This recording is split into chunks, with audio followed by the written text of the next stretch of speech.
नमस्कार मित्रांनो, स्वागत करतो तुमचं लाडकं चॅनल आपली मराठी यामध्ये.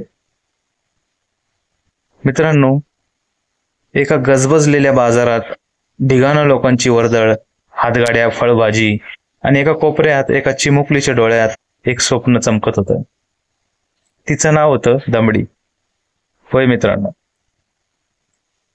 दमडी ही कथा 1994 इयत्ता 6वी च्या जुन्या बालभारतीमध्ये होती. तीच कथा मी आज तुमच्या समोर वाचणार आहे. लेखिका कुसुमावती देशपांडे यांनी उपेक्षितांच्या जीवनाचे दर्शन या कथेत कुशलतेने घडवलेले आहे. मोलमजुरी करून जगणाऱ्या एका मुलीच्या स्वप्नांचे चित्रण मनाला कसे चटका लावून जाते हेच आपल्याला याच कथेत पाहायला मिळणार आहे.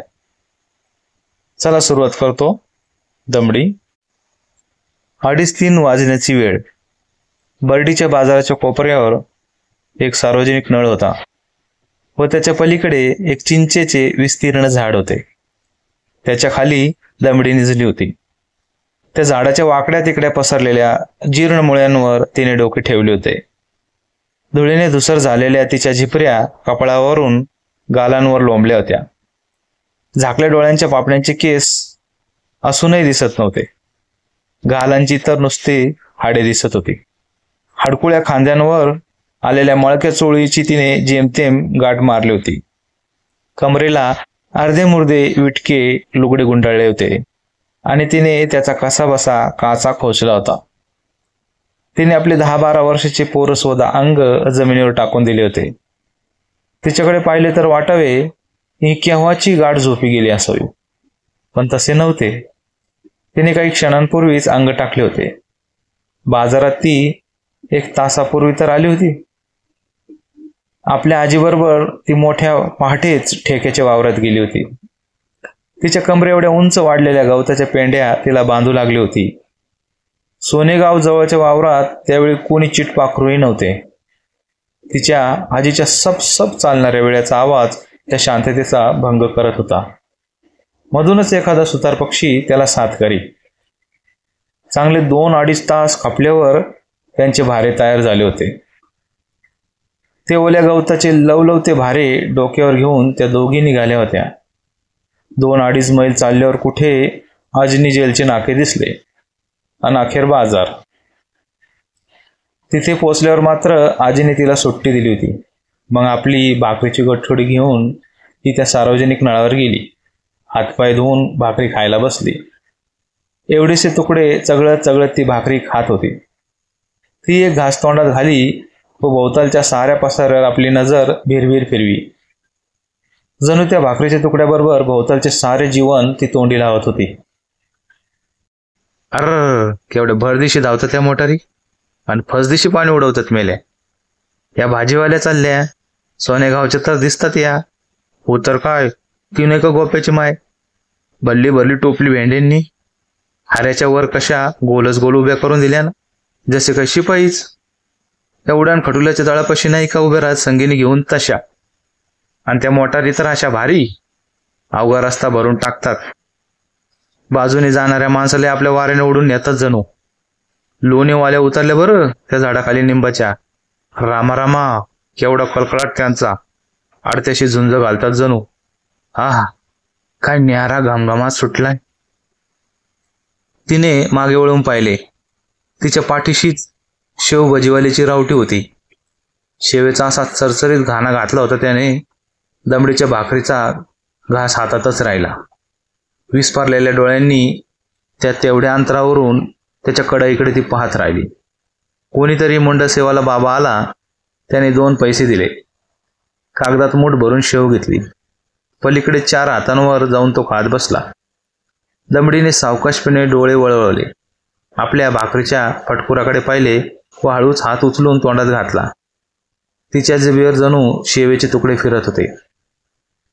भाकरी खाऊन झाल्यावर तिने उठून आपले फटकूर झटकले.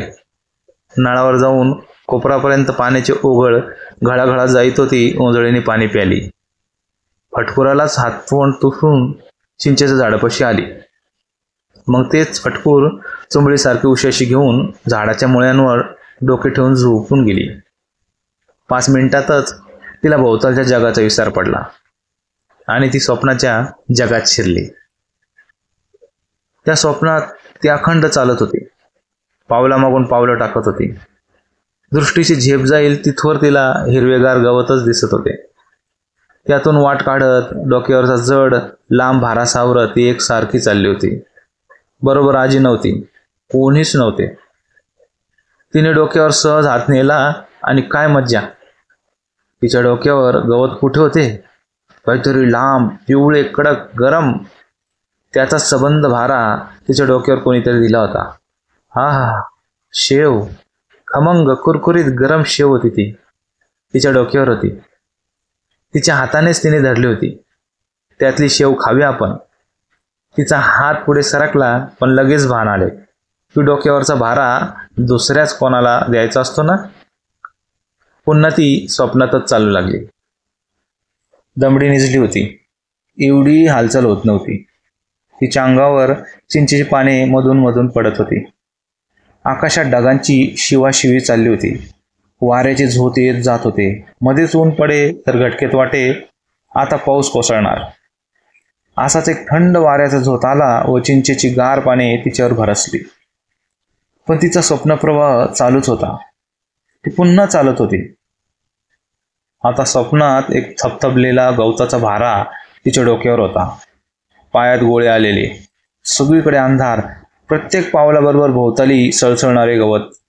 तेवढ्यातच तिला त्या स्वप्नात आजी दिसली. तिच्या मागे जायचे ना. आजी तर आता फाटकातून आत चालली. चला चला, त्या बंगल्यावर संधी आहे वाटते. दमडी फाटकातून आत शिरली. मागले दार उघडले गेले. दमडी भारा सावरीत गोठ्याकडे गेली. आजी भारे सोडत होती तोवर दमडी गोठ्याच्या खांबाशी टिकून उभी राहिली. तिथून तिची दृष्टी स्वयंपाकघराच्या खिडकीतून आत शिरली. रसरशीत निखारे पेटले होते. त्यांची ऊब तिच्या दृष्टीला देखील जाणवत होती. अरेच्या, कोणतरी भाकरी भाजतंय वाटतं. आणि भाजल्या जाणाऱ्या भाकरीचा केवढा खमंग वास पसरला होता. तेवढ्यात तिच्यापेक्षा एखाद दुसऱ्या वर्षाने लहान असलेल्या मुलीचा आतून आवाज आला. माझ्या भाकरीवर दूध पाहिजे, दूध. पाहूया तरी. पण आजी तर फाटकातून बाहेर पडली म्हणून दमडी निघाली. आजी मागोमाग चालू लागली, अंधारातून, गवतातून. आता तिला स्वप्नातच कुठले तरी गाव दिसले. सोनेगाव का ते? सोन्याचे गाव. मावळत्या सूर्याच्या प्रकाशात चिंचोळ्या पायवाटेने वरवर चालली होती ती. मग शीतळा देवीचे देऊळ लागले. पलीकडे मारुतीचे. तो पाहतो विठू. नारळ फोडतोय वाटतं तिथं. मला दे की रे थोडं. हो तर, तुझ्यासाठी तर फोडतो. खोबऱ्याचा तुकडा पांढरा स्वच्छ करकरीत दाताखाली दाबला तरी दूध निघतं नुसतं. दमडीने खोबरे घ्यायला हात चटकन पुढे केला. विठू म्हणत होता, हो हो, हा सगळ्याचा सगळा तुकडा तुझ्यासाठीच आहे दमडे. घे, सगळा घे दमडे. पण त्याचवेळी दमडे दमडे तिच्या आजीच्या हाका आल्या. भारे विकून मीठ मिरचीचा बाजार करून ती दमडीला उठवायला हाका मारित होती. दमडी जागी झाली. पण तिच्या डोळ्यापुढे ते भाकरीचे, दुधाचे, खोबऱ्याचे स्वप्न तरळतच होते. क्षणभर पडल्या पडल्या ती आजीकडे पाहत राहिली. आजीने पुन्हा हाक मारली, दमडे, अशी काहून पाहते ग? उठ ना आता.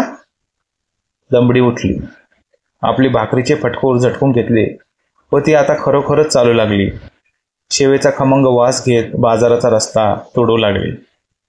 दीड दमडीचा चालता जीव तो असाच पुढल्या बाजारी चालत येईल व त्याच्या पुढल्या बाजारी आणि त्याच्या पुढल्याही. मित्रांनो, कशी वाटली तुम्हाला ही दमडी कथा? कमेंट सेक्शनमध्ये जरूर कळवत चला आणि सबस्क्राईबही करत चला. धन्यवाद मित्रांनो.